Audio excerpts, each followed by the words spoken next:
जय हिंद प्यारे भाई और बहनों, फिर से स्वागत है एक नई वीडियो में। तो आज के इस वीडियो में हम पढ़ेंगे प्रकाश का अपवर्तन का नियम और प्रकाश का अपवर्तन क्या होता है।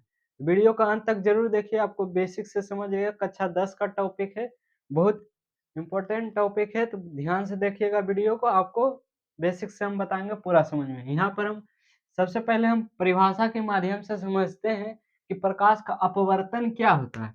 पहले हम जानेंगे प्रकाश का अपवर्तन क्या था, उसके बाद हम जानेंगे उसका नियम, प्रकाश के अपवर्तन का क्या क्या नियम होते हैं। तो चलिए हम वीडियो को शुरू करते हैं। वीडियो को जब तक के लिए लाइक कर दीजिए, दोस्तों के साथ जरूर शेयर कीजिए। यहाँ पे देखिए, यहाँ पे जब प्रकाश की किरण एक माध्यम से दूसरे माध्यम में प्रवेश करती है, ये क्या बोल रहे हैं यहाँ पे, जब प्रकाश की किरण एक माध्यम से दूसरे माध्यम में प्रवेश करती है तब उसकी दिशा में होने वाली परिवर्तन की घटना को प्रकाश का अपवर्तन कहते हैं। यानी कि जब प्रकाश की किरण एक माध्यम से दूसरा माध्यम में प्रवेश करते हैं तो उसकी दिशा में कुछ परिवर्तन हो जाती है, उसी को हम प्रकाश का अपवर्तन कहते हैं। यहाँ पे देखिए दो ठो डायग्राम है हमारा, दो गो डायग्राम है, दोनों अलग अलग डायग्राम है। ए डायग्राम है, बी डायग्राम है, समझिए दोनों अलग अलग डायग्राम है। डायग्राम से समझिए, ये जो आने वाले किरण को आपतित किरण कहते हैं।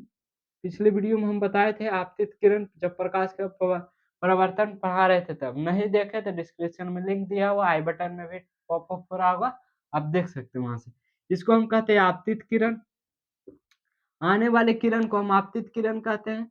और जो परिवर्तन यहाँ पर अपवर्तन हो गया, यहाँ से प्रकाश का अपवर्तन हो गया, और जो अपवर्तन होने के बाद आप देखिए ये इधर जा रहा था लेकिन इधर आ गया, यानी दिशा में उसका क्या हो गया, परिवर्तन हो गया। उसी को हम कहते हैं प्रकाश का, ये हो गया कौन सा, अपवर्तित किरण। क्योंकि परावर्तित किरण इसको नहीं अपवर्तित किरण कहते, क्योंकि इसमें अपवर्तन हुआ, परिवर्तन नहीं हुआ, क्या हुआ, अपवर्तन हुआ। यानी कि एक दिशा से ये एक माध्यम था, ये हवा का माध्यम है, ये मान लीजिए जल का, जल है, जल माध्यम। पहला माध्यम क्या है, हवा। हवा से जब प्रकाश की किरण जल में प्रवेश किया तो उसकी दिशा में क्या हो गया, परिवर्तन। इसको हम कहेंगे अभिलंब, इसको हम कहते हैं अभिलंब, अभिलंब, इसको हम कहते हैं क्या, अभिलंब। यहाँ पर कहेंगे आपतन बिंदु, क्योंकि आपतित किरण जहां पर आती है उसी को हम आपतन बिंदु कहते हैं। यहाँ पे देखिए, जब प्रकाश की किरण हवा से जल में प्रवेश की तो क्या, अभिलंब की और मुड़ गई। इसको हम एक और बोलते हैं, हवा को कहते हैं हम विरल माध्यम, विरल माध्यम, विरल माध्यम, इसको हम कहते हैं विरल माध्यम। इसको हम जल वाले को हम कहते हैं संघन माध्यम, संघन माध्यम, संघन माध्यम। यहाँ पर रुक जाइए, हम समझाते विरल और संघन क्या होता है।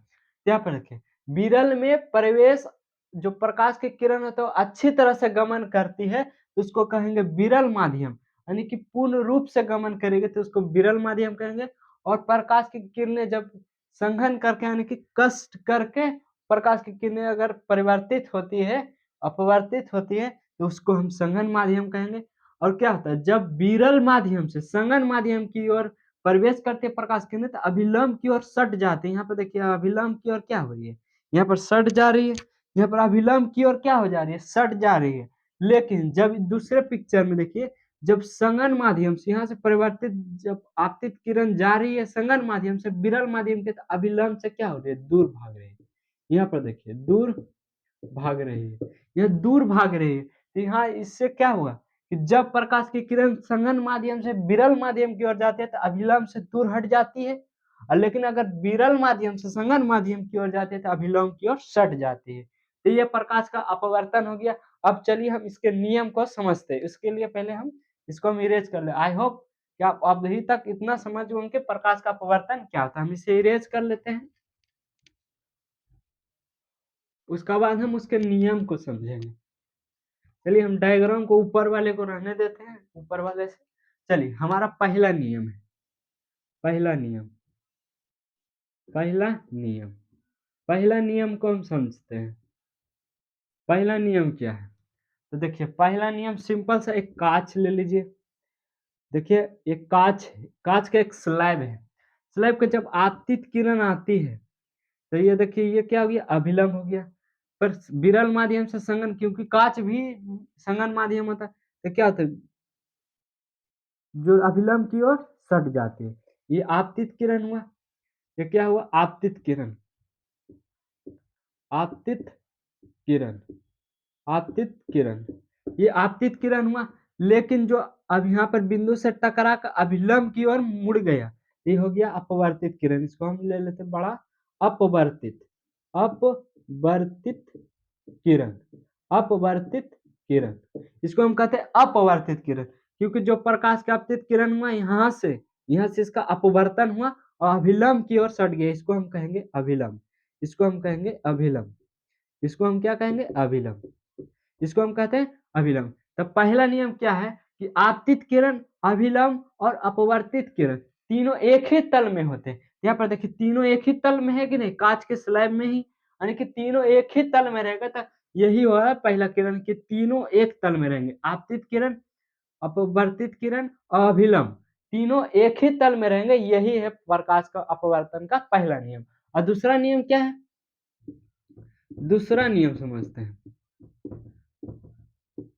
दूसरा नियम क्या? मान लीजिए कि इसको हम अभिलंब, इसको हम डॉटेड लाइन से बनाते हैं। यहाँ पे देखिए अभिलंब, यानी कि अभिलंब और ये वाला कोण और ये वाला कोण दोनों आपस में बराबर होंगे। सॉरी, आपस में बराबर नहीं होंगे, ये इसका अनुपात, यानी कि इसको यदि हम बढ़ाएंगे तो ये भी घटेगा। इसको यदि हम झुकाएंगे तो ये इधर अभिलंब की ओर ज्यादा सटेगा। यदि इसको हम दूर भगाएंगे, ये अगर सीधा रखेंगे तो ये धीरे धीरे सटेगा। इसको दूर रखेंगे ये और सटेगा, अगर इसको आगे बढ़ाएंगे तो ये दूर भागेगा। ये दूसरा नियम है। दूसरा नियम क्या? इसको हम कहेंगे साइन आर। इसको कहेंगे साइन आई बटा साइन आर। तो दूसरा कहते हैं म्यू, इसको हम म्यू से सूचित करते हैं। म्यू बराबर होता है साइन आई बटा साइन आर। दूसरा नियम क्या है? म्यू। इसको हम म्यू पढ़ते हैं। म्यू इस प्रकार से जो रहता है इसको हम म्यू पढ़ते हैं। यू के प्रकार से इसका न्यू। प्रकाश के अपवर्तन के दूसरा नियम को स्नेल का नियम कहता है, जो कि 1962 ईस्वी में एक स्नेल नामक वैज्ञानिक ने इस अपवर्तन की घटना को बताया था। इसीलिए इसे स्नेल का नियम भी कहा जाता है। यानी क्या क्या? आपतित क्या कहते हैं? आपतित आपतन किरण और अपवर्तित किरण। आपतित किरण अपवर्तन के बीच का जो कोण होता है उसका अनुपात को स्नेल का नियम कहा जाता है। तो चलिए इस प्रकार से हम दोनों नियम को यहाँ पर समझ गए। इसका फिर से रिवीजन कराते हैं दूसरा नियम को। किसने यह नियम किसने दिया? स्नेल ने। स्नेल ने कब दिया? 1962 ईस्वी में दिया। इससे ऑब्जेक्टिव भी आ सकता है, इसको याद कर लीजिए। 1962 ईस्वी में दिया, स्नेल ने दिया, इसीलिए इसे स्नेल का नियम भी कहा जाता है। दूसरा नियम क्या है कि जब जब प्रकाश की अपवर्तित किरण, अपवर्तित किरण और आपतित किरण दोनों के बीच का कोण जो होता है वो एक दूसरे का अनुपात में रहेगा, यानी कि साइन आई बटा sine r. Incidence ray, refraction ray, इसी को हम कहते हैं प्रकाश का अपवर्तन का नियम। कौन सा नियम?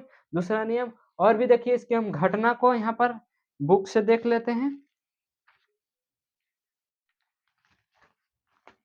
और देखिए, और इससे रिलेटेड कोई भी क्वेश्चन यहाँ पर नहीं बचा है। अब देखिए इसका प्रभाव क्या होता है। इसका बहुत सारा प्रभाव होता है। जैसे में कि मान लीजिए एक बाल्टी है, एक बाल्टी है, एक बाल्टी है। यहाँ पर बाल्टी में यदि हम लोटा को रखते हैं तो वास्तविक ऊंचाई से, यानी कि वास्तविक गहराई से कुछ ऊंचा उठा हुआ दिखता है। तो किस कारण से होता है? तब प्रकाश का अपवर्तन के कारण से होता है। मछुआरे को जब मछली दिखता है तो थोड़ा ऊपर उठा हुआ दिखता है, वास्तविक वो गहरा रहता है पर उठा हुआ दिखता है। किस कारण से? तब प्रकाश का अपवर्तन के कारण। क्यों? क्योंकि जब हवा से जब प्रकाश पानी की ओर प्रवेश करती है तो क्या होता है? अभिलंब की ओर सट जाता है। अभिलंब की ओर क्या होता है? सट जाता है, इसीलिए हमें ये ऊंचा दिखाई देता है। इस प्रकार से हम आज के इस वीडियो में प्रकाश का अपवर्तन और उसके नियम को पूरी अच्छी तरह से समझ चुके हैं। तो चलिए मिलते हैं किसी नेक्स्ट धाकड़ वीडियो में। जब तक के लिए जय हिंद, जय भारत, वंदे मातरम।